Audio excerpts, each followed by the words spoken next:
Nah, sekarang kita lanjutkan ke soal nomor 13 ya. Untuk pembahasan soal yang lain bisa adik cek di playlist. Link playlist akan muncul di bagian akhir dari video kita kali ini. Perhatikan balok ABCD EFG berikut. Diketahui titik P berada di tengah-tengah ruas garis AB. Titik Q berada di tengah-tengah ruas garis BC. Lalu titik T berada di tengah-tengah ruas garis PQ. Ya, coba kita cek gambarnya. Jadi ceritanya ini adalah titik P, ini adalah titik Q, ya, masing-masing berada pada pertengahan ruas garis AB dan ruas garis BC, ya. Lalu dari titik P dan Q kita tarik sebuah garis. Nah, maka akan terbentuk ruas garis PQ.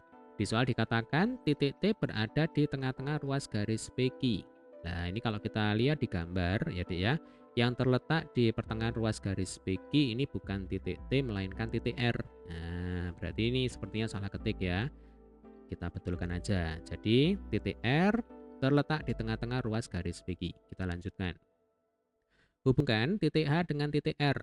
Ini adalah titik H, ini titik R. Kita tarik garis, maka akan terbentuk ruas garis HR. Oke, bisa bayangkan ya. Jika ruas garis HR diperpanjang, apakah akan memotong perpanjangan ruas garis FB? Jelaskan dan tunjukkan. Jadi kalau HR ini kita perpanjang, nah kira-kira seperti ini ya. Yang atas ini kalau mau diperpanjang juga boleh ya. Ini diperpanjang terus sampai tak hingga. Kemudian untuk ruas garis FB ini juga kita perpanjang ya, sampai tak hingga seperti ini. Yang ditanyakan adalah apakah keduanya saling berpotongan? Jelas ini kalau dari gambar keduanya saling berpotongan. Nah, ini titik potongnya, ya kan? Ini adalah titik potongnya. Nah, titik potongnya kita beri nama aja titik X ya. Ya berarti langsung aja ini kita tulis jawabannya adalah keduanya saling berpotongan. Ya, berpotongan di mana?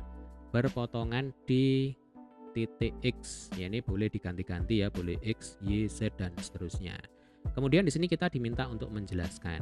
Nah, kalau menjelaskan ya berarti berkaitan dengan alasan, ya deh ya. Alasannya kenapa kita bisa mengatakan bahwa ruas garis HR dan ruas garis FB ini kalau diperpanjang saling berpotongan. Nah, bagaimana cara menjelaskannya? Coba perhatikan. Kita pelan-pelan aja. Jadi langkah yang pertama adalah hubungkan titik D ke titik B. Nah, kita pakai garis putus-putus saja seperti ini. Oke. Langkah selanjutnya adalah hubungkan titik H ke titik F.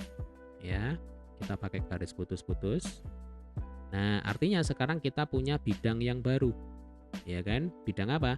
Bidang D, B, F, H. Ya, bentuknya persegi panjang.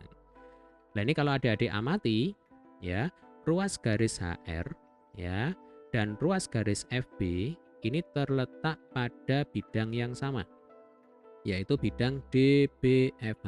Nah, tinggal ditulis di sini. Jadi karena ruas garis HR ya Dek ya. Nah, ini karena ruas garis HR dan ruas garis apa?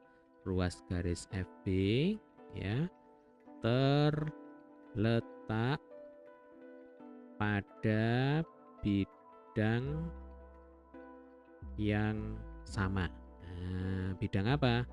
Bidang DBFH. Nah, ini supaya semakin jelas ya.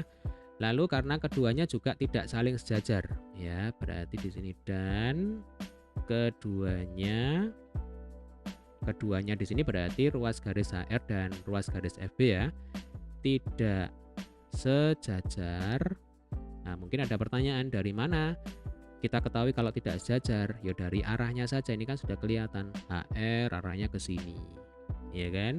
Kemudian FB arahnya ke situ. Nah, ke sini kan tidak sama dengan ke situ. Artinya keduanya tidak sejajar, ya. Maka karena satu bidang dan tidak sejajar dapat disimpulkan, ya, maka kedua ruas garis tersebut atau begini aja. Maka ruas garis HR dan ruas garis FB akan saling berpotongan. Nah, jika apa? Jika diperpanjang. Jelas ya Dek ya, jika diperpanjang. Coba kita baca lagi ya. Jadi jawabannya adalah keduanya saling berpotongan. Berpotongan di mana? Berpotongan di titik X. Nah, ini titik berpotongannya. Ya, alasannya karena ruas garis HR dan ruas garis FB yang pertama terletak pada bidang yang sama, yaitu bidang DBFH. Nah, ini alasan yang pertama. Kemudian alasan yang kedua adalah karena kedua ruas garis tersebut tidak sejajar. Ya, maka ruas garis HR dan ruas garis FB pasti akan saling berpotongan ya jika apa? Jika diperpanjang. Nah, kira-kira seperti itu. Baik, terima kasih telah menyaksikan video ini hingga selesai. Ya, jika ada kesulitan, ada pertanyaan, jangan sungkan untuk tulis di kolom komentar. Terima kasih. Sampai ketemu di video pembahasan soal selanjutnya.